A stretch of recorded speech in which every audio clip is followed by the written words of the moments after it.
What is up, everybody? Welcome here to Half-Ass Pod. It's your boy, Corny Krueger today. Let's not get it mistaken. Because today,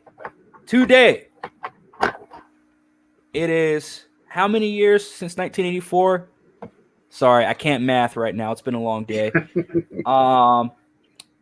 40? Almost 40 years later? No. 30? More like, let's see, you got this year for shit. I can't math either. 28? Oh, it's 29, 27, 28. Yeah, I think. Great. There's 84. people that can do math. What? Wait, no. It is almost 40 because 84 plus 20, that would be 2004. Then plus another 20 would be 24. Which would be 40. Okay. So minus 3 years, that'd be 37. 37. Okay. 30. This movie is 37 years old. The original Nightmare on Elm Street. But before we even get to that, ladies and gentlemen, we have another co-host here today. That's right, ladies and gentlemen. He is the editor, the author, the creator, the end-all and be-all of not only Walter Paisley Cafe, but ladies and gentlemen, Spadal as well. Without further ado, ladies and gentlemen, this is Mark Platt. Mark, say what's up to the people, man. Hey, everybody. If you're watching this live, it's April 30th. But if you're watching the playback, it is May 1st, International Workers' Day. So, unfortunately, Labor Day has just become a lot of horse shit now, especially for real workers like retail workers. Hell, I worked in Walmart. The bank at Walmart was open on fucking Labor Day. It was open for fewer hours, but I'm sure those people would have rather been home with their goddamn families or friends or whatever, or just resting from their shitty days at work. But anyways, enough of that. Happy May Day. Happy International Workers' Day. It's not an episode if Mark doesn't go on his random rants. Yeah. But ladies and gentlemen, look, Mark, I don't know if you guys have noticed this from watching this already, but Mark has something very special behind him, and in the view that you all see here today. Mark is sitting here with the illustrious, the prestigious Funko Pops in the background. Oh, yeah. And from what Mark was telling me, what you were telling me before we started recording, is that you have even more Funko Pops. Indeed. Mark, you got to tell. I know today is about Nightmare on Elm Street, but Mark, I would not be doing my due diligence if I did not ask you for the people.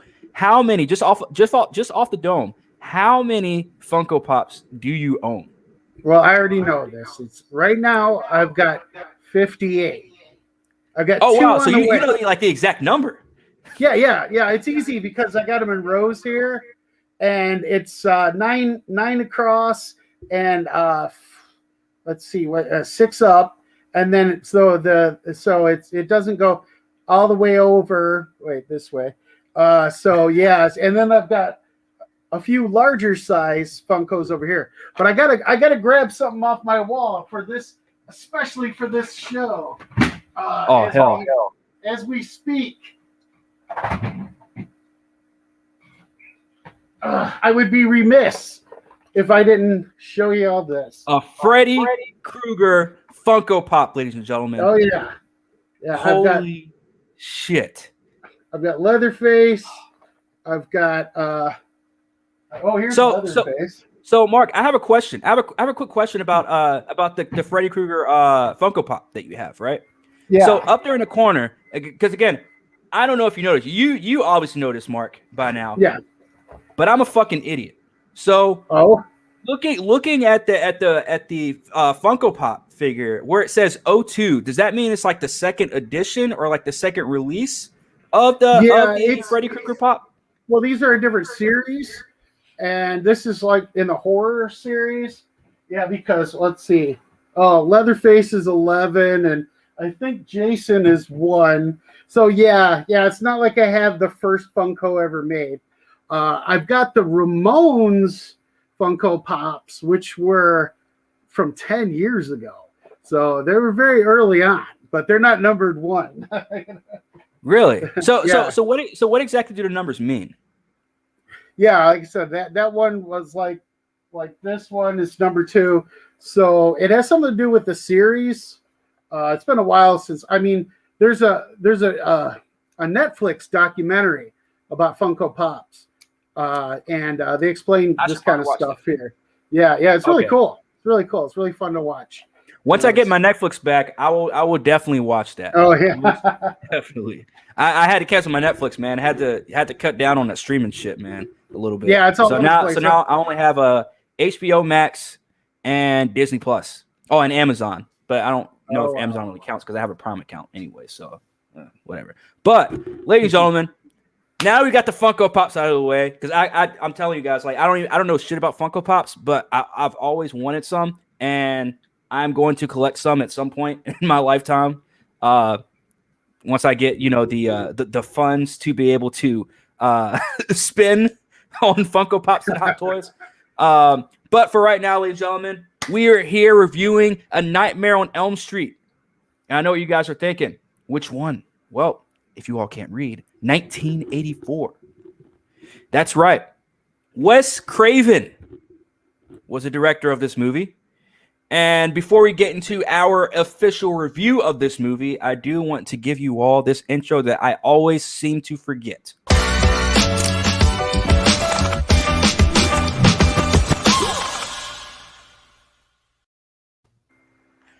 And we're back.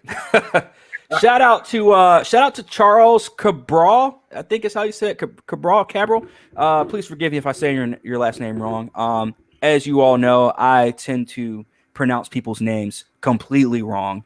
And Mark is a more cultured person than I am. I am very uncultured. I come from a very small town, and I don't know how to say anyone's name correctly. So please forgive me, Charles.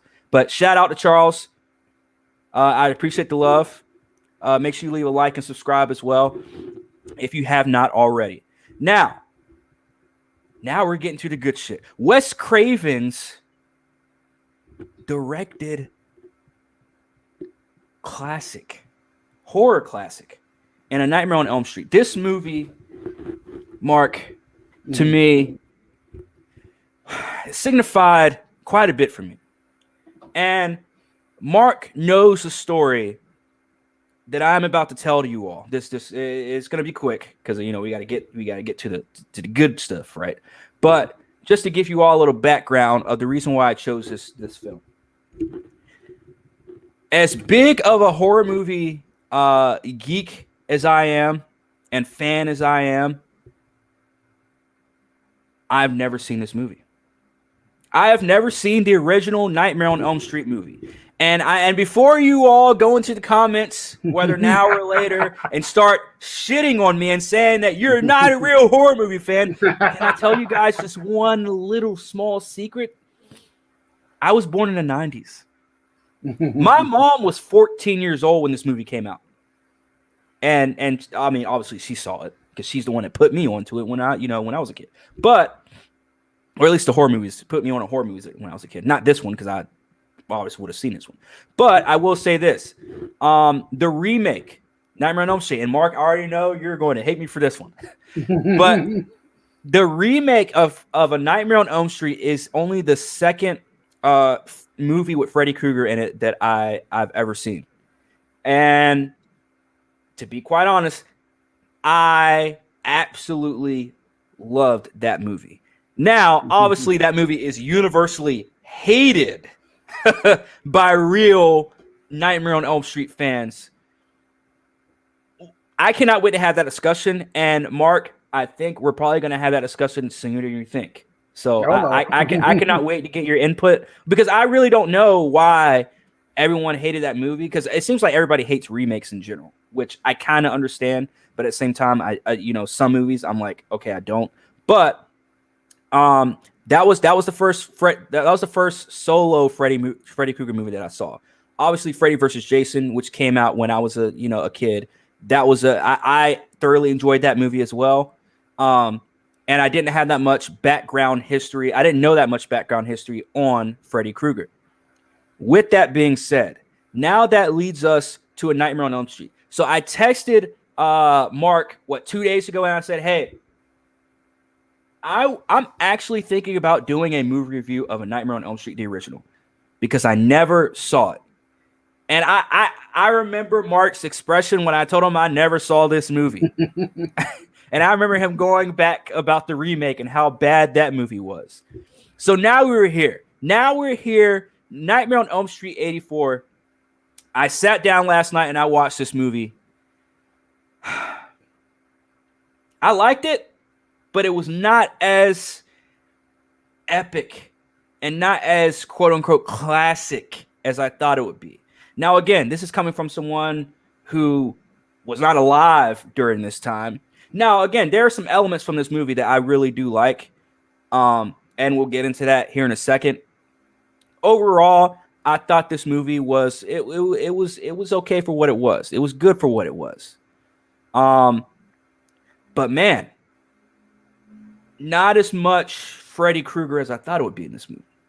Not as much of that witty humor Freddy that we got. Now, obviously, we did a little bit in this movie, especially when that part where Nancy, she picks up the phone and then the tongue comes out of it. I was like, "That's Freddy Krueger. That is Freddy Krueger.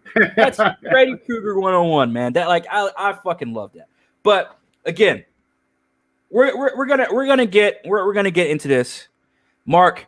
I want to know, what was your thought because you sat down and rewatched this, I'm assuming yesterday or today, right? Today. So, what was your thought initially when you first saw the movie? Back when I don't know if you saw it when it first came out or what, but when you the very first time you saw Nightmare on Elm Street compared to this time you saw Nightmare on Elm Street, what were your thoughts? Yeah, this movie is something I've seen so many times. It was still generally fresh in my head. I mean, it's been years since I saw it before today, but given as many views, especially at a young age where things memories stay better in one's brain, it was still, and I knew that there wasn't as many jokes. I knew they turned up the dial on the jokes and things like that. But yeah, so it just seemed more like a hint, which is fine. I was also kind of surprised as Johnny Depp played Glenn, and it's kind of like he wasn't, I don't know, coming into his own in the sense of, he kind of didn't look like Johnny Depp, but Johnny Depp started coming into his own as more of a darker character. I mean, he was on 21 Jump Street after this, and he was just kind of a teen heartthrob in that show. And then he started working with Tim Burton and just sort of, started making us think that he had this, he had Edward Scissorhands who looked like Robert Smith from The Cure. He had all this gothy looking stuff going on, even with Jack Sparrow, it's just, so, quirky, strange, but that's definitely not the Johnny Depp in this movie, right? I mean, I don't know what he was in before this, if anything, maybe. No, this was his first movie. Yeah, maybe commercials, who knows? But if he was, but this is definitely Johnny Depp before he sort of built the persona that we know him by now. So it's kind of a weird one to bring up, but otherwise, and I mean, that's the thing that I gotta wonder, because looking at the effects now, like some of them didn't hold up for me, like I noticed how, there was like, especially a flesh, I think it was when Tina got the claws across her belly without, because it was invisible or whatever, kind of could tell that was, these were practical effects, so they had to deal with what they got. But back then I was younger. I was 13 when the movie came out. I turned 14 later that year, but I was born late in the year.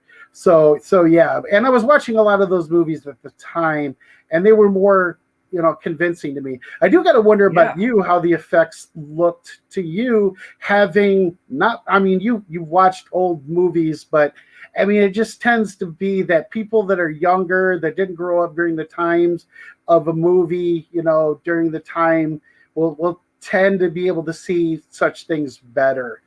So yeah, what'd you think in that regard?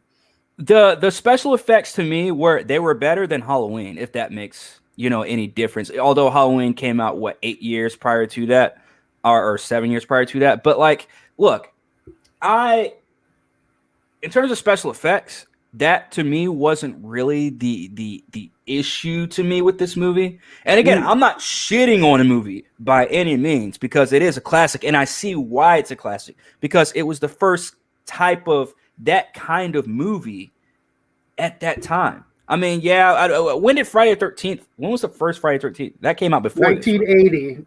Halloween was 78 or 79. Yeah. Yeah. And then so Freddy was the last of the three of the yeah, holy trinity of horror, right? Mind you, the golden age, what's referred to as the golden age of slasher films, started with Halloween, and okay, Nightmare on Elm Street is 84, but this is actually around the decline of the golden age. I mean, it started to peter out really quick because they were cheap to make. There were a lot of movie theaters, a lot of independent movie theaters that would play this stuff. Not to forget 42nd Street in New York, where a lot of horror and other movies are now referred to as grindhouse films played. So yeah, we're looking at a time, and then of course, we got the VHS era coming. So what Wes Craven did, like, look, when I saw these effects, when I first saw this movie, and I did see it in the theaters when it first came out, I was just like, wow, how did they do that? I mean, slasher films, this was like the first one that went supernatural. They didn't go that route. This was groundbreaking, so it's like, oh man, because other slasher films you used, of course, Friday the 13th, that was pretty much the goriest, so they put a lot into the special effects. And you got Texas Chainsaw Massacre as well. Oh yeah, well yeah, but Texas Chainsaw Massacre, I mean, that goes back to like 74, so that's actually pre-Golden Age. But and then you look at Texas Chainsaw Massacre and Halloween, they didn't have to rely on special effects as much. No, not at all. Yeah. And Halloween was way more about setting a mood and about psychological thriller. I mean, yeah, there was some gore, and of course, Texas Chainsaw Massacre the same way, where that was just a mind fuck. So yeah, but yeah, I did, like I said, back then I was blown away by the effects and just the imagination behind it. And and that kind of progressed. I mean, Nightmare 2, that was a licensing blip, and nobody that from the original production wasn't on it. They just had the rights to it. And then 3 came along with Dream Warriors, and that's considered one of the best now. And that's more when Freddy really came into his own as we know and love him now. I get, because I did a little bit of a reading on it while I was watching the movie last night, and I saw that what's the actress name? Heather Langenkamp or whatever. How are you saying her name? Yeah, Langenkamp.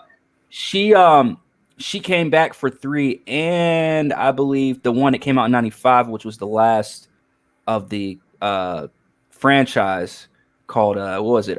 New Nightmare or something like that, right? Yeah, Freddy's New Nightmare was those two. And I was just wondering. I was like, how come she didn't come out for it? But again, I cannot wait to sit down and watch those as well. Because look, man, I had a blast watching this movie. Not as much of a blast as I thought I would, because I thought that we would be getting the Freddy that we know today, which is like the outgoing, very witty, humor, clever as well. Which we saw a little bit of his cleverness in this one. But just for a minute, Mark, I do want to kind of compare this one to the remake just a little bit. And the reason why is because I saw the remake so many times. Really? I wouldn't say like a million times, but you know what I mean? I saw it at least about a good 5 times since it came out. And when I was watching this movie, I was like, holy shit, that happened in a remake. The remake was almost in a way identical to this movie. Now, I don't know if that would be one of your complaints of the remake, but this movie was definitely like, wow. Like, I wish I would have watched this movie before I watched the remake, and I probably would have appreciated this movie more than I do the remake. With that being said, yeah, they changed a couple things up, obviously. But sitting down and watching this movie, some of the strong points I had with this movie was the characters. I liked Glenn, not just because he was Johnny Depp, which is one of my favorite actors of all time, but the fact that this guy, he wasn't a fucking idiot.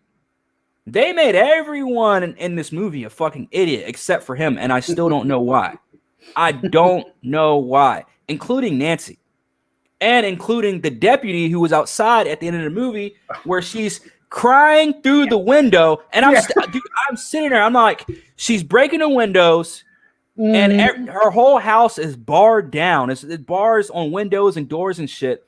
She's crying, saying, help me, save me. I need help. He's in here. And you have the deputy who was across the street with a million other law enforcement personnel at a crime scene, at a murder scene, at that, where blood is dripping through the fucking ceiling. And you know what this cop says? He looks at her as she's crying, tears going down her face. She's screaming at the top of her lungs for help through the fucking window. You know what he says? I even forgot what he said, but it was not important. Well, I guess I better get her dad, because her dad was the crazy the chief, a police chief. Yeah, crazy. Yeah. But he said something before that too. He said, it'll be okay. Yeah. Don't worry, the first time he said, yeah, but he didn't even look concerned. He was just like, it'll be okay. I'm like, huh? All right, this is definitely part of a tradition, though.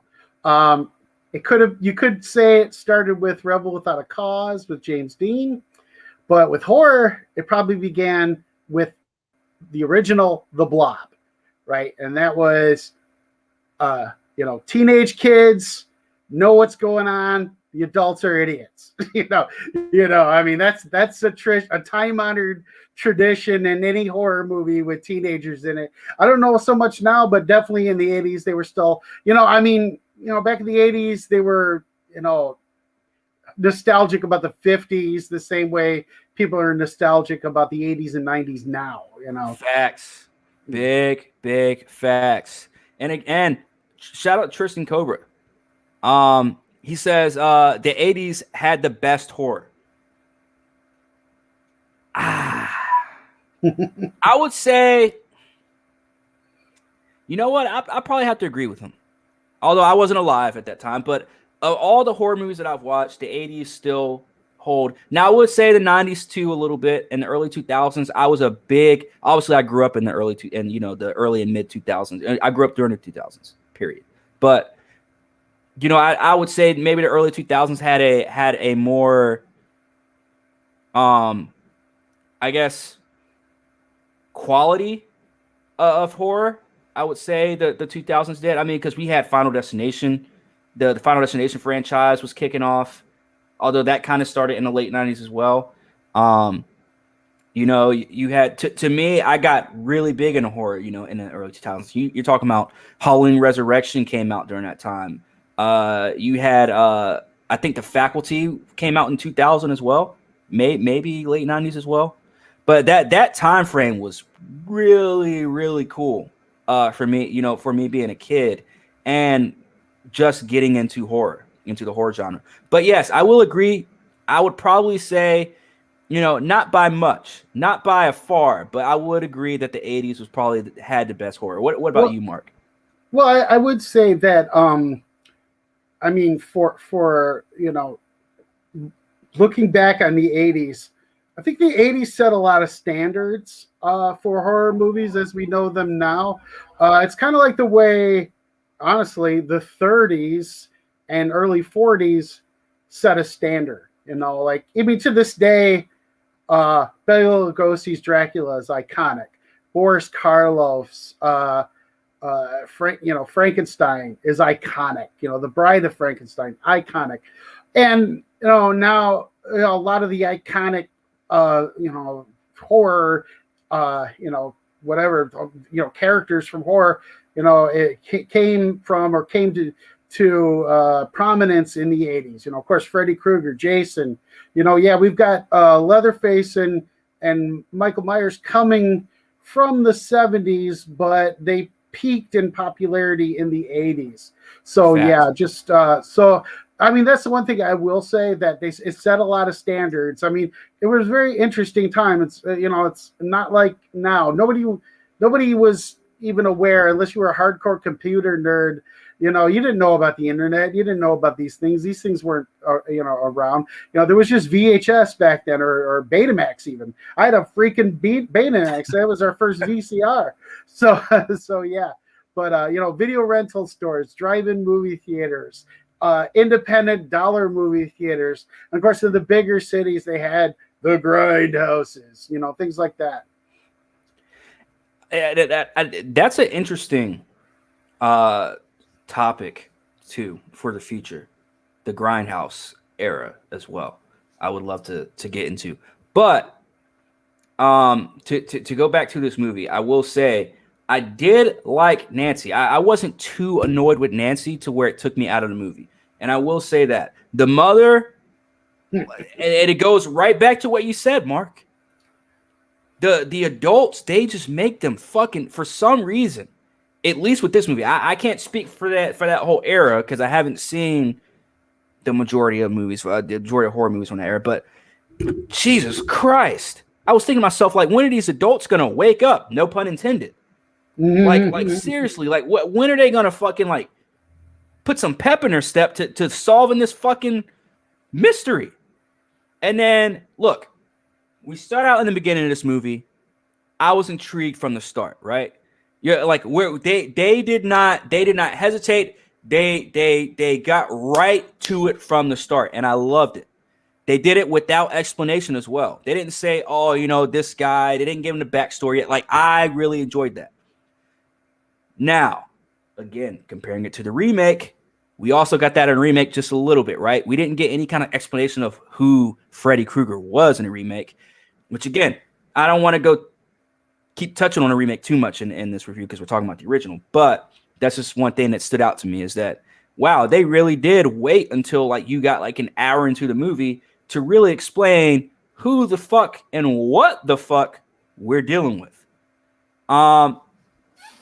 I do like the fact that, when they did go into explaining who Freddy Krueger was, the mother, who I could not buy for a second that she went to any kind of building, let alone a boiler room, and set up a fire and set someone on fire. That lady seemed harmless as fuck, if anything. But I like the fact that they did that. I like the fact that they had that. So that origin story is the real story. Is that, all right? This dude was killing kids in the town, and then they found him, and he somehow got away with it. He somehow got away scot-free. They found him in the boiler room, set that bitch on fire, and now this dude is haunting their children's dreams. That was really cool because, again, I thought that was just some kind of story that they made up for the remake because maybe they were trying to plan some other franchise or something. But no, that was the real story. So I like that. I like that factor that they put in there, and it's not something that makes you feel bad for him either because I felt like that remake kind of made you feel. They kind of like led us to try and feel bad for him. But this movie, not at all. And I kind of like that, especially for a horror movie. You don't want to feel for the serial killer. You in some franchises, you want that serial killer to be hated. You want, because you're already going to like him because he's clever, he's funny, and blah blah blah blah blah. And he looks cool because I don't want to call them claws, but the razors or whatever. So you don't really want to give him a sympathetic or an empathetic backstory. I like the fact that they didn't do that. I like the fact that they said, hey, look, this guy was a piece of shit, We set his ass on fire. Now he's killing you and your friends. I like that. That's cool. Now, again, we go back to the characters again, right? You got Nancy. You got the friend Tina. You got Glenn. You got the douchebag boyfriend. And then you got, look, they were very simple with this movie, too. They didn't give us too many characters for us to fucking deal with, right? They said, hey, here's 4 teenagers. We're trying to kill these 4 teenagers. I like that because it's a very 80s thing, right? It's like, we're not going to do what they're doing in the 90s and the 2000s where they're going to give you like 12 people just so you can get all this gore and all this violence and all this killing. No. Although that is cool, but it's only cool when it's necessary. Freddy Krueger doesn't need to kill 12 people in a movie. I would like to see the depth of Freddy Krueger running around and terrorizing them and then kill them.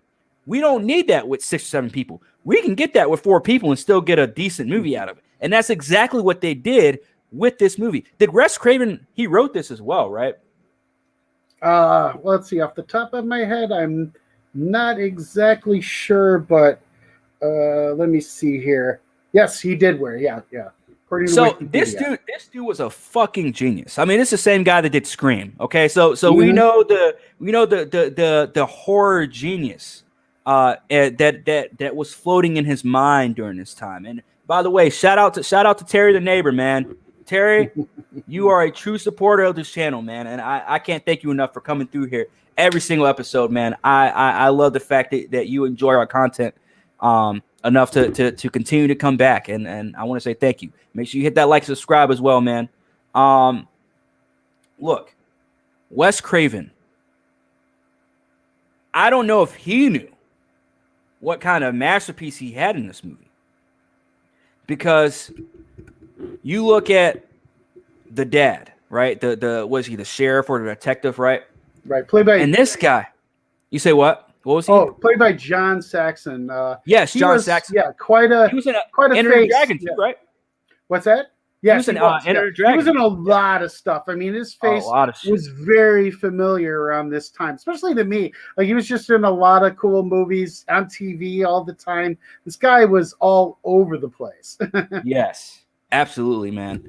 And that guy, he lived a full life, man. I think he did like over like 100 movies or some shit like that. And apparently this dude was like a what do they call him, a heartthrob or a teen throb back in like the 50s or some shit.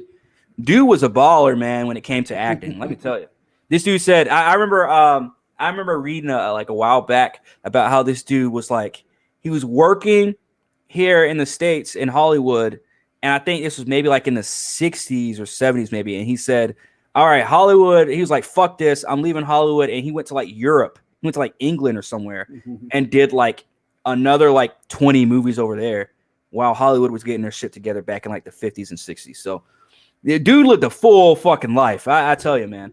But yeah, he was in this movie, and his character, I did not understand his character towards the end of the movie. But again, I didn't really understand the end of the movie. And I thought like the last like 5 minutes of that movie was just a cliffhanger.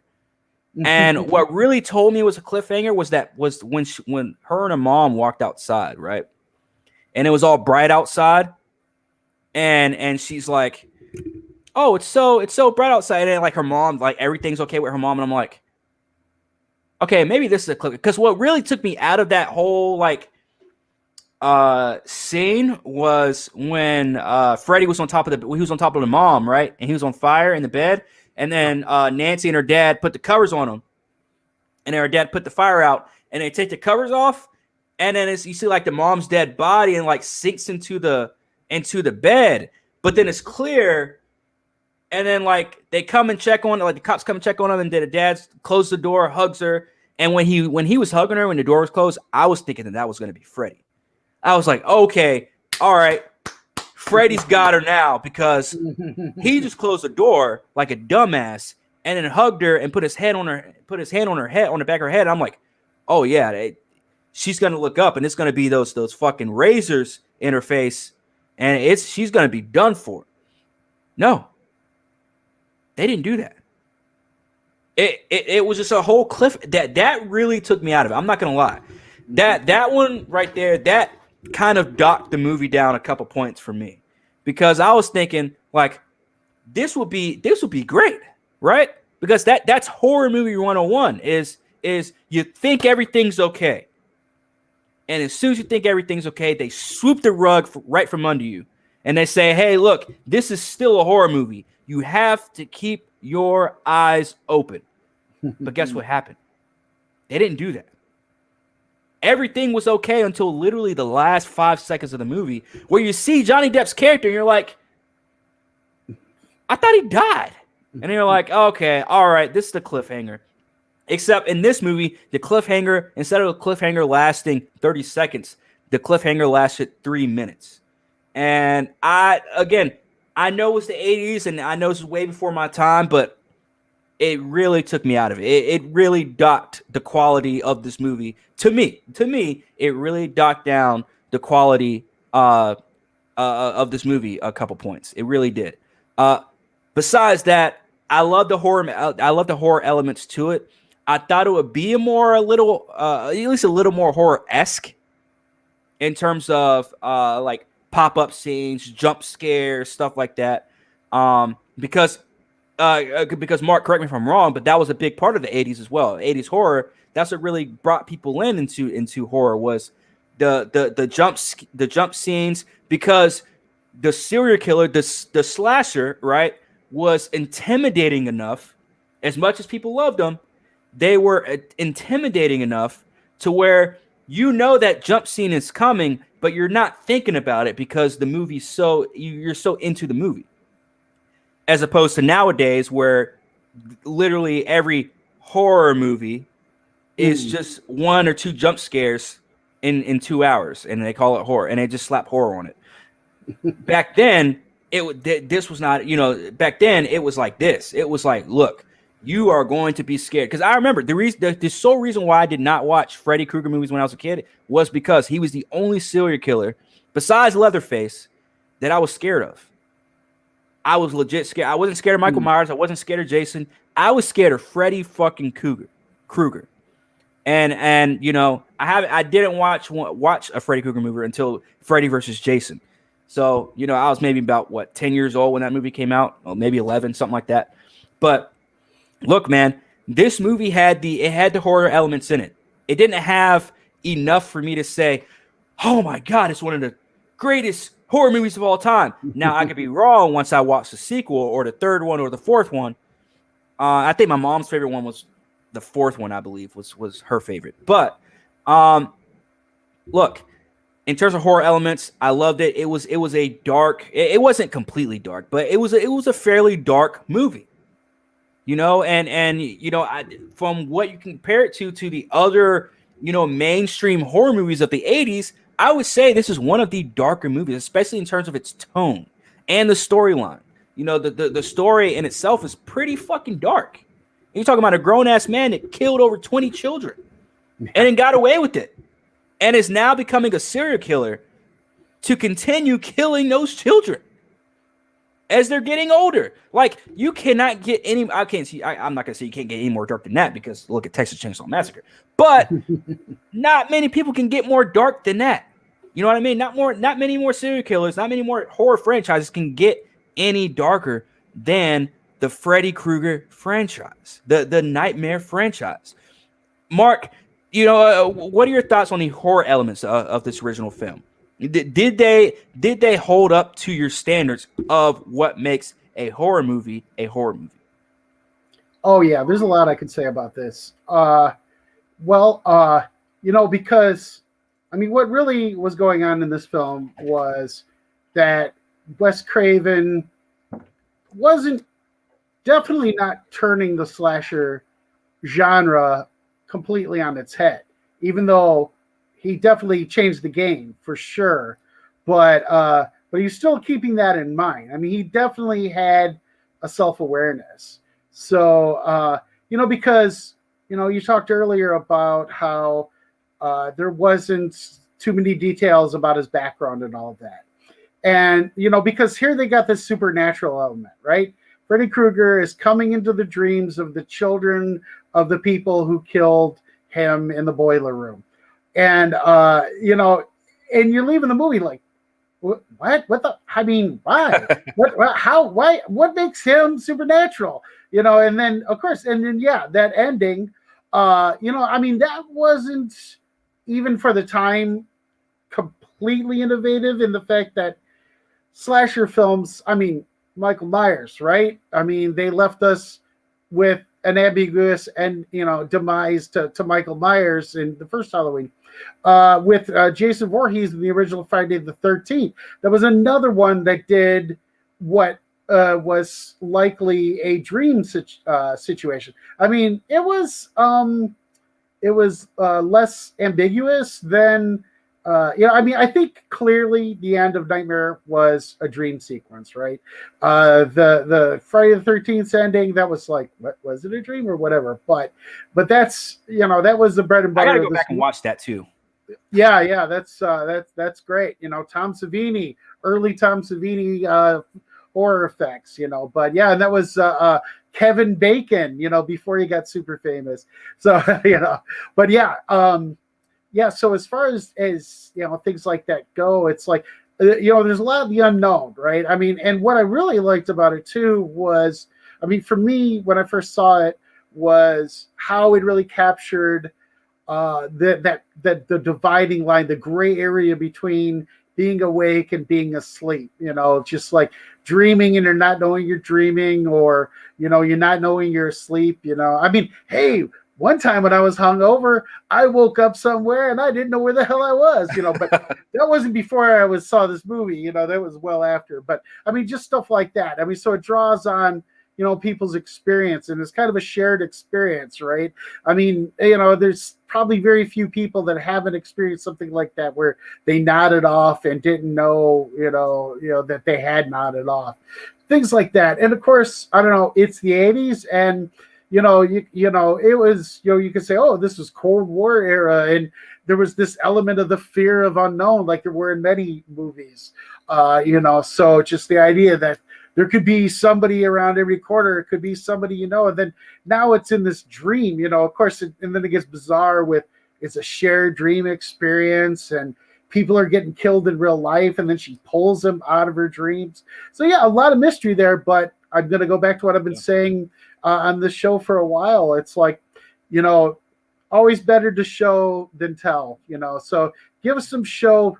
Let us leave us scratching our heads, whatever. And, they did explain Freddy later on, and, whatever. I mean, either way, this movie as it stands, I mean, I kind of knew there was probably going to be a sequel, but didn't know for sure. They left us thinking where the hell it was going to go. And and I want to go back to what you were saying too about like this movie left you scratching your head, but again, not like any other way where it's like, okay, you can watch the original Halloween. I know I personally can watch the original Halloween all day, every day. And you see where that scratching the head happens in literally the last 30 seconds. Donald Pleasance, Dr. Loomis shoots Michael Myers off the balcony, and he's down on the ground. Then he goes and he comforts Laurie Strode, and he says, "That was the boogeyman." And then he looks outside, and he looks on the ground. They both look on the ground and say, and then that's the end because he's not there, Right. But then this movie, it's like, all right, like it just immediately goes from like, okay, Freddy Krueger on fire to the dad, putting the covers over, then pulls the cover back. Your mother's dead body sinks into the bed. Everything's all clean. We're already scratching our heads, but we still got 3 minutes left of the movie. What the fuck is happening now? Oh, we're just continuing scratching our heads for the next 90 seconds. I don't know. It's crazy. The ending of this movie, I could never really understand that era's time and how people felt if I wasn't there. Because watching this now, it's like, okay, in the back of my head, I know there's more sequels. I know that, all right, Freddy's not. But again, I'm suspending my disbelief during this movie But there are some times where I'm just like, all right, man. Like I understand it's the 80s, but there are some better scenes I've seen, hell, even from the 70s in terms of horror movies than what they did in this. Like the chase scene. That one was it was again, I'm not saying it was like it made me vomit that it was so bad or anything like that, but it was a pretty bad chase scene. That chase scene where Freddy is chasing Nancy inside the house, and then she runs to the basement, sets him on fire. Now he's chasing her on fire, and they're going around a circle, and then she runs up the steps. She somehow gets away by just running around the steps, runs up the steps, then closes the door, and then Freddy gets to the top of the steps, and she barely opens the door, and he's like, and then tumbles down the steps, and he's still on, like, it. Look, I'm not sitting here saying I know I'm coming off saying this movie was a shit show. It was not a shit show. I completely understand why this movie got the popularity that it did, because it was so different in its time, so different than the other mainstream serial killers, than the other mainstream slashers. But I have to be honest, this is not the greatest. It's not even one of the greatest. But I do acknowledge that it is a classic. Like, I'm not going to sit here and say, oh, it just doesn't deserve to be. It's a classic. Now, I'm going to go off the limb and say I am looking forward to watching the sequels, and I'll be doing those very soon.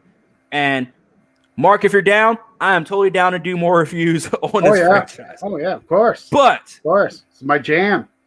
If I have to say, look, I'm not going to go off on I already gave you guys pretty much a mental note and a mental list of what should have been done better in this movie. Now, again, I'm not saying they had the technology that they do now and stuff like that, but the chase scene should have been done better. We should have gotten a better understanding, at the end of that movie, because it's not like Friday. I'm about to say Friday. It's not like A Nightmare on Elm Street was the first movie that we got cliffhangers in.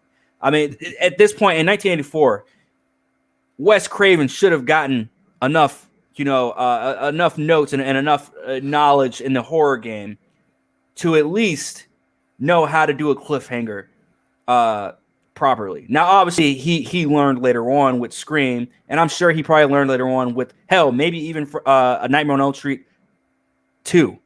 Who knows? I'll find out soon. But there's this movie. Now, I will say I like the I wouldn't say costumes, but I like costumes that they did for this movie. I like I never get tired of watching 80s styles anything. So like 80s styles hairstyles, the 80s styles costumes, hell, even the way film was shot in the 80s, I just love it. The music for this movie, I love the music for this movie. Although, again, going back to that chase scene, that music kind of took me out of it because they played kind of a little, not poppy mood, but it was kind of an upbeat kind of music during the chase scene. Again, that whole scene was just a no-no for me. But Mark, if there's anything you could change about this movie, I know it came out in 84, but if there's anything you could change about this movie, what would you change? Ooh, wow, that's a tough one for me. Because I'm not saying either that it's a perfect film or anything, but it's hard for me to say. I mean, maybe I'm just thinking of it too much of the times it was in and how everything played out. So I guess I'm being fair to that in the sense of so I don't know. But if I were to do a remake,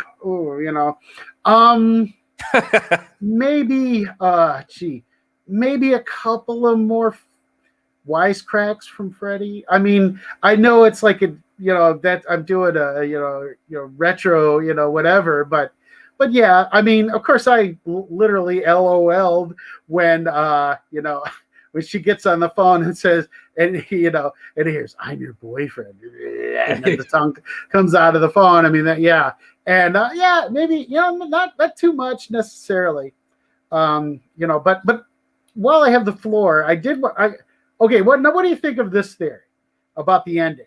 Because I'm not definitely dying on the hill, but I do want to say okay, now we had she goes out into this this idyllic world, where they've got this morning fog and everything's so bright, and but yet, we've got the plants in the background, the roses and all that. So, it's already starting to look dreamlike. It's looking like an idyllic dream, but it's still a dream. And, then her mother gets taken through the little window in the door, which as a kid, I laughed out loud at. That was silly as hell. So, I still laugh at that scene.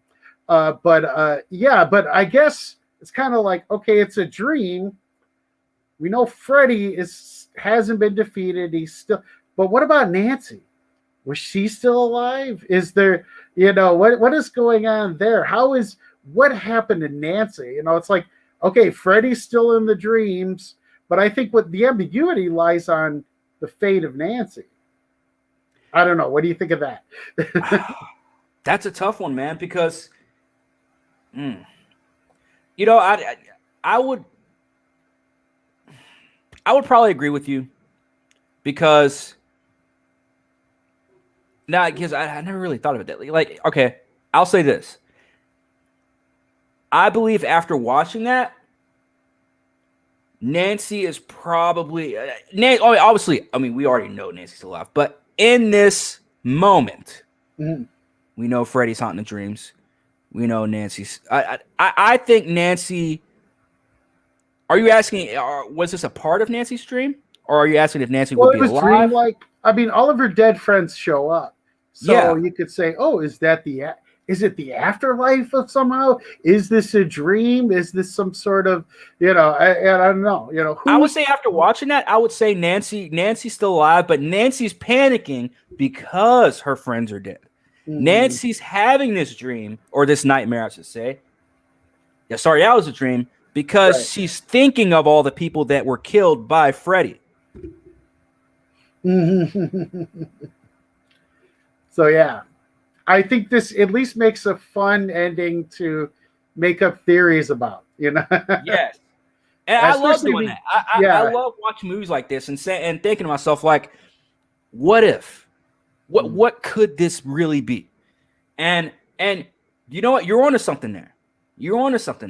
Because I think that's one thing that we should do with all horror movies that have these cliffhangers, right?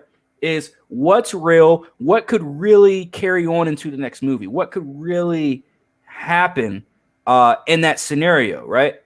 You look at because after watching the original Halloween, you go back to watching the real Halloween. When I watched that, I was like, no way he lived from that. It was 7 or 8-year-old me saying, no way he lived in that. No fucking way. And then, then I, go to the Blockbuster and see, oh, there's a Halloween 2. God damn it, he lived. So what I think made a lot of us really scratch our heads too was, how did a guy who spent almost his entire life in a psychological hospital know how to drive a car? That's a whole other movie. Facts. Yeah. Facts. Like, we can understand how you can take 215 pounds and somehow stick it to a wall with a nail, but we don't know how you can fucking drive a fully functional vehicle after being, stuck behind bars since you were like 6. Beyond me. Fucking beyond me. But right. Look, this movie, like I've said, not by any means was a Nightmare on Elm Street 1984. A movie where I would recommend to people and say, this is one of the greatest of all times. Now, we do know it is a classic. But now, Mark, this kind of comes down to the real question that I really want to ask you, because again, the reason why I ask you a lot of these questions the way I do is because you were alive during this time. You grew up in this time. So you know more than I do how universally accepted this movie was and how much people really loved A Nightmare on Elm Street. So I do want to ask you this. This movie is considered one of the most classic horror movies of all time, right? Now, with that being said, and I know that film is subjective, and I know obviously film is subjective. So what would be considered the greatest of all time to one movie, to one person, would be completely different to another. I'm not going to ask that, but do you, as Mark Plaid, do you see this movie? Do you look at this movie as one of the greatest horror movies of all time? Ooh, good question. I would definitely put it up there. Just for a lot of what the movie was. I mean, it was a landmark film, so I think it's definitely got to be up there for that reason alone. And I think too, this is kind of, this is kind of, I don't know about late, but either way, with Wes Craven, I don't know what he had between. He had The Last House on the Left, which I think was 1974, and this was like 10 years later. And he's definitely, doing this as someone who at least knows the genre or loves the genre or something like that. But and you're right. At the time, the movie, as far as I knew, was creating quite a buzz. I mean, of course there was the obvious controversy, but like people that it's like back then, we had a moral panic, that was being perpetuated by the Christian right, so it was the satanic panic and slasher movies, and so it seemed like the more they tried to bitch and moan, the more everybody else doubled down. So so this was risky kind of in a way, but then again, it was a great way to attract attention, so but by this time slasher films were going pretty, like, not only were they just becoming kind of like known, but they were kind of getting stale. And I think this really brought something new to the horror genre. I mean, the slasher film, it wasn't like it, I don't think it picked up until Scream, which was another film that Craven did. So I just think that, it's for the time, for the 80s, it's definitely a standout for sure. So definitely put in the classic best horror movie of all time. Well, I've seen too many damn horror movies to know that I can't say it's, I don't know, it's up there for me, but it's not in my top 10 just because there are so many other wild and crazy movies I've seen. Most, I'm going to be the hipster doofus here, but most of which, most people haven't seen, man. Because I'm thinking I'm part of that group, man. Yeah. But I don't know horror until you've seen X. Yeah. I know exactly how you feel, though. Yeah, I mean, as a U.S. film, it goes up there, but let's think of what was going on in Italy in the 70s, what was going on in Hong Kong at this time, things like this, different countries, different eras, things like this. So there's a lot it has going to compete for it. So for this to stand out, I think it definitely says something, though. Yeah, because I want to go. I want to go back to a point that you made too. Is that it was very different when it came out, and that's one of the things that's why I love missing going to. That's why I love going to the movies, and I miss it and I miss it more than people think, because it's the experience, man. I look. There's some movies that were probably horrible that I saw in theaters, but the fact that I went and saw it, the theatrical experience was like none other. Endgame, and I'm gonna go off the if Endgame could have been a crop of shit, but the fact that I fought for that ticket to, remember, tickets sold out like that as soon as the trailer came out, months before the movie came out. And I remember the experience that I had getting that fucking ticket as soon as everybody else was literally fighting online to get the fucking ticket. I remember going to the theater, standing in line for damn near 3 hours just to go see the damn movie. And then sitting down, and every 30 seconds, the crowd is reacting to something. Like, I loved that experience. And just the ice on top of the cake was that the movie was fucking awesome. But it could have been horrible, and I still would have loved the experience. I probably still would have said, man, Endgame is probably one of the greatest movies of all time, just because of the fact that it got sold out. When I went to go see it, it was sold the fuck out. Everybody was clamoring for, everybody's fighting for tickets. You know, just the whole experience. And I think that with A Nightmare on Elm Street back in '84, and again, I can't speak for the '80s. I can't even speak for that time frame because I wasn't even thought of at that time frame. But and Mark, you can correct me when I'm wrong about this, because when I think of A Nightmare on Elm Street, when I think of movies like that, and then how people hold it so near and dear to their hearts, you got to think about it. In the '80s, they were kids. This movie, like you said, was very different than the other horror movies that came out before it, right? Imagine being a little kid and seeing this movie and literally being afraid to go to sleep at night. You know what I mean? Like nowadays, I would probably assume that doesn't really happen as much as it did in the '80s, at least. Not nearly as much as it did in the '80s. Well, one, because humanity is so desensitized to a bunch of shit. And two, it's just everything in horror has already been done. Everything that can be done in horror, especially when it comes to slasher. You know, you can only be so scary when it comes to a man holding knives and shit, running after a 16-year-old girl. So, with that being said, like, I could only imagine how many people ran to the movie theaters after hearing about this movie, A Nightmare on Elm Street. Hearing about there's this guy that's haunting people in their dreams with knives as hands and shit, right? So now we get to the point where the movie comes out. It's universally praised. I believe it made over $1 million in its opening weekend, which in the '80s was a lot of fucking money. Look, it did well enough to get all these damn sequels that they got. From what I hear, when you compare it to the Halloween franchise and to the Friday the 13th franchise and the Texas Chainsaw Massacre franchise, it's the only movie where I've heard nothing but good things about at least the majority of the sequels.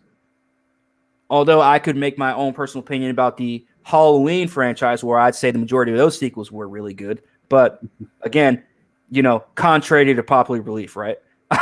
So, Mark, I want to ask you, now that we've talked about this, now that we've pretty much reviewed this movie, I do want to ask you, because going off of what you said about, hey, it's different of its time. Again, you got to admit, the '80s was a wild time for horror still. We had the '70s, but we also had the '80s as well, where we got introduced to Freddy Krueger. We got introduced to, I believe, what was it? Did Candyman come out in the '80s, or was that the '90s? Yeah, it was pretty late in the '80s, but yeah. I think Hellraiser. You had Hellraiser as well, and you had Child's Play, and Child's Play really took off into a thing as well, way bigger than what they thought it would be when they created this movie, when they created that franchise of Child's Play. And we see how big that movie's gotten, even to this day. But I want to ask you, Mark, if you had to grade this movie, Mark, what would you grade the 1984 original version of A Nightmare on Elm Street? And I mean this with coming from the heart, I would have to say it's a good A-. I know you're saying, oh, but Mark usually grades high, and that's pretty high, and I'm not giving it A+ just because I want to reserve my A+ for different things, but I think this definitely an A- because where it was innovative, it's iconic, and things like that. So yeah, but I guess if I had to take it out of the times, and compare it to the breadth of films that I'm familiar with, yeah, it's like, yeah, good job, you know. So yeah, but yeah, A plus, that definitely not quite, yeah. Mark, you're being too generous, man. You're being way too generous with this grade. So I guess here I thought I wasn't. I thought I thought, oh, okay, I'm known for the guy who grades high, but of course, I mean, given that I was a horror geek in the '80s, people my age in the same situation are probably cursing me right now for putting that minus on it. Oh my gosh. Whoever the hell those people are. Well, if people are cursing you for the A minus that you gave this movie, Corn's about to get a little more controversial with this grade I'm about to give Nightmare on Elm Street. C plus. Ooh. I give this movie a whopping C plus. And the reason why I give this movie a C plus is because, look, the horror elements, they were good. So that's the positives. It was good. The storyline was consistent. I will say that. The quality is somewhat there, but the quality is there in different areas. The quality isn't consistent, and that's the problem I had with this movie. The quality is not consistent because in one scene you're getting the frightening horror music that matches the scene that we're in, and then in other instances you get like a weird beat or a weird score during a scene where you're supposed to get a serious score. So that took me out of it. The ending, that cliffhanger that lasted damn near 3 to 5 minutes, took me out of it. And again, I'm not saying that that in the 80s we didn't have good cliffhangers, because we had good cliffhangers in the 70s. So there's no excuse as to why we got a shit cliffhanger in this movie. The acting was good. It was good for what it was, just like this movie. This movie was honestly good for what it was. Obviously, I will say this about Nancy too. I don't know if I already said this about Nancy, but her appearance stood out to me. Now, although again, in terms of the C plus, the characters, it's just the adults really took me out of it too, because the adults just didn't make any sense.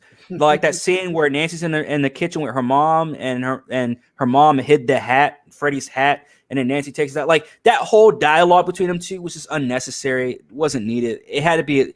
I wanted that to be just a little bit more realistic. But again, how realistic can a movie be when they're talking about a man haunting and killing people in their dreams? So I'll give that a little bit more leeway. But when we're talking about the quality of the movie, I just don't think that the quality of this movie really holds up to what most people say about this movie, what most people say about the franchise. Now, again, I'm not shitting on the franchise, because again, I've barely scratched the surface when I've only seen 3 movies when it comes to Freddy Krueger. This one being the third. So I've got about 6 or 7 more movies to go. But I will say this. The reason why I give this movie a C plus and not an F or anything like that is because, one, the story's consistent. The movie is somewhat consistent. We got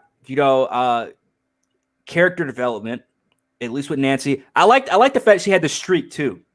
That little silver. I don't know if you noticed that, but that little silver streak she got, the little rogues she got going on over there. Like I like that. I like that a lot, because for the 80s that wasn't very common, was it?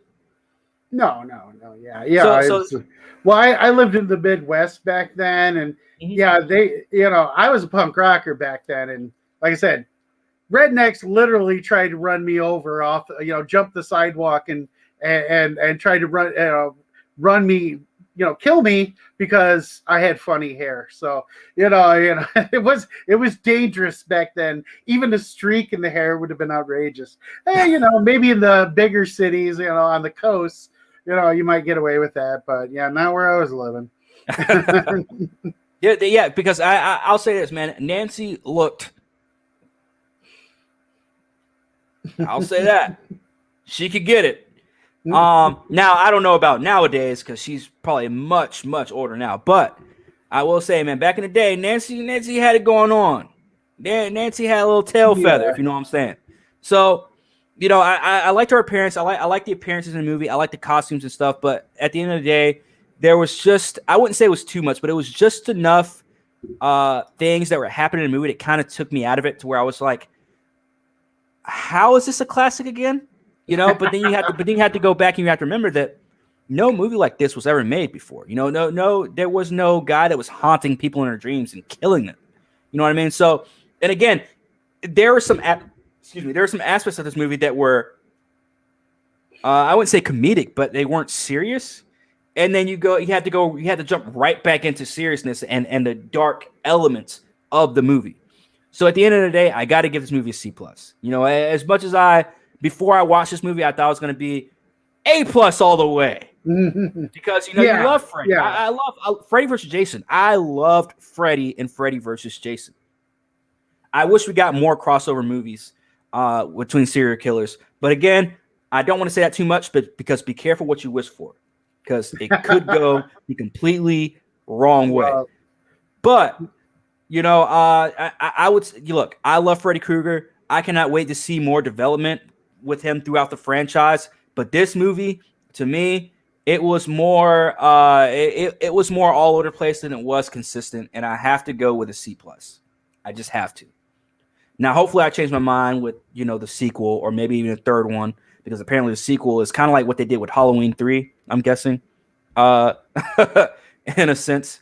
But, yeah, I give this movie a C+. Again, A Nightmare on Elm Street, I liked the movie. I didn't hate the movie. I didn't dislike the movie. But the movie, to me, is not as classic as I thought it would be. It wasn't as much of a, you know, like, yes, we can build a foundation on top of a movie like this. I didn't get that feeling. But I'm glad they did it, because obviously we wouldn't get the Freddy Krueger that we have today, right? But Mark, any last words on A Nightmare on Elm Street, 1984? Well, wow. All I have to say, and this might be just me blowing the horn for this particular episode, but what people can get out of this is definitely the perspective of two different generations, right? You know, your take on it, I love that it was honest, and you know, and it puts the film in perspective for me to see it in your context, because as I had to explain my grade, you know, it was definitely heavy on the context. I was there, you know, it's like, look, as a guy who's, you know, looking for his glasses and his keys constantly, memories from that time can be a little bit more vivid and a little bit more rose-colored. So that's where my perspective comes from. It's hard to take myself out of that, and it's always good to have somebody's take that wasn't, because it's like, yeah, you make some good points. So I mean, we're at the end of the video, but man, if I wanted to sell this episode, I would say, yeah, get it from two different perspectives here, two different generations. So yeah, but and by the way, did you stay around long enough to hear the music, the credits music?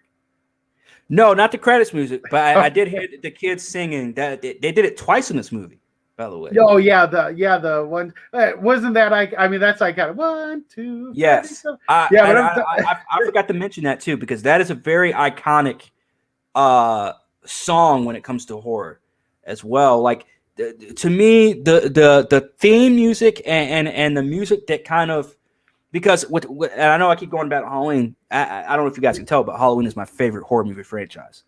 You'll get along with my sister. But you know, you go with Halloween, you got the actual Halloween theme song, which is dun, dun, dun, dun. I can't really do it. Oh yeah, but, you know what I mean? But then you also have that music that when shit gets intense, it goes like dun, dun, dun, you know. So, and I feel like that's the same way with A Nightmare on Elm Street, where you have, you know, the original score, and then you also have that song that just goes for generations after this movie, which is the little girl singing that count, you know, 1, 2, Freddy's coming for you. I love that. But yeah, you're absolutely right, Mark. But no, I didn't see the ending song in the of the Yeah, credits. no, I mean it really. I don't know. I must have blanked out because I was trying to stay along for the credits to see exactly who did that because it sounded like one of Wes Craven's. Like, is this your like nephew's garage band or something? Because I want to now, mind you, like the cheesier and goofier something is, the more it'll stay with me. And there was just this like chorus, it was like, it's a nightmare. It's just a dream. It's just a dream. It's a nightmare. Over and over again, this cheesy ass song. And I was walking around for about a fucking half an hour, around my eyes. It's a nightmare. But yeah. Just, I mean, if you don't know the 80s, like shit like that'll tell you more about the 80s, especially the music where it's like, this was acceptable. Yes, it was. That's the 80s for you, man. That's the fucking 80s for you. Random as hell. Yeah, and I don't know. Probably everybody knows. You didn't know that John Carpenter composed the Halloween theme, right? Yeah. Okay, yeah. John Carpenter, dude, it's gonna be a sad day when that dude dies, man. Yeah, he's really up there. Legend. Yeah. I mean, Wes Craven too. I mean, when Wes Craven died, that was cool either. But I mean, John Carpenter, I hold a special place in my heart for John Carpenter, and his wife. But look, this was a Nightmare on Elm Street, 1984 movie review, ladies and gentlemen. Mark, where can people find you, by the way? All right, everybody. I don't know how much this means, but I will love you. I don't know how much you care, but please go to www.thewalterpaisleycafe.com, where I am a month behind in writing blogs. But you can also find me on Facebook, on Instagram, on Twitter under the Walter Paisley Cafe, under Mark Plaid, or Spidau, and that's spelled SCHPIDAUU. Spidau, and that's with my artwork. So hopefully we'll find an easy way to get you a link, because I can never remember the link to my TeePublic storefront, because it's like TC38R2D2 or something like that. I don't know, but I wish they would do better on that. But thanks, Corn. Oh, no problem. Always. I do want to let you guys know we are going to be doing more reviews. We're also waiting for Smith to get back so we can cover Thor Ragnarok. I cannot wait for that. I know I keep mentioning that just because I'm just excited to have Smith. I'm just excited to have the 3-man group back again. And what a bigger way to do it than to just pull the big guns out and start reviewing a movie and a movie that you guys absolutely adore. So I cannot wait for that. Shout out to Smith, by the way. But yes, stay tuned. There's going to be more videos and stuff coming. There's going to be the Hat Film panel will return soon. I don't know if it'll be next week. This week was a very slow news week, and I love how I said that yesterday, and then all this news comes out today. It really made me fucking mad because we could have ended up doing one tonight. But I want to say thank you guys for joining us here tonight. Thank you guys again. I cannot thank you enough for supporting the channel and coming through every time we turn on these damn cameras, man. I want to say thank you all, because again, I don't know if I already told you guys a story, but a year ago, I was at like 30 subscribers. You know what I mean? Now Half-Ass Pod is at almost 300. So again, I cannot thank you all for supporting the channel enough. I can't thank Mark enough. I can't thank Smith enough. I can't thank anybody else enough who has come onto this podcast and become a part of this Half-Ass family. So again, thank you guys. Thank you to the audience. Thank you to Mark. Thank you to everybody, man. I know I'm going on a cold spew right now, but again, I'm a fucking nobody, man. I'm a fucking nobody that just rants a lot about shit that I'm passionate about. So again, the fact that almost 300 people are invested in me doing that, that's awesome. I can't imagine. I really can't thank you guys enough. But with that being said, you can catch us on the flip side here on Half-Ass Pod. Make sure you guys join the Patreon, only $3 a month. Make sure you guys hit us up on Instagram, Twitter, all that good shit. But in the meantime, I am me. This is Mark Plaid. This is Half-Ass Pod. And we, ladies and gentlemen, are OU.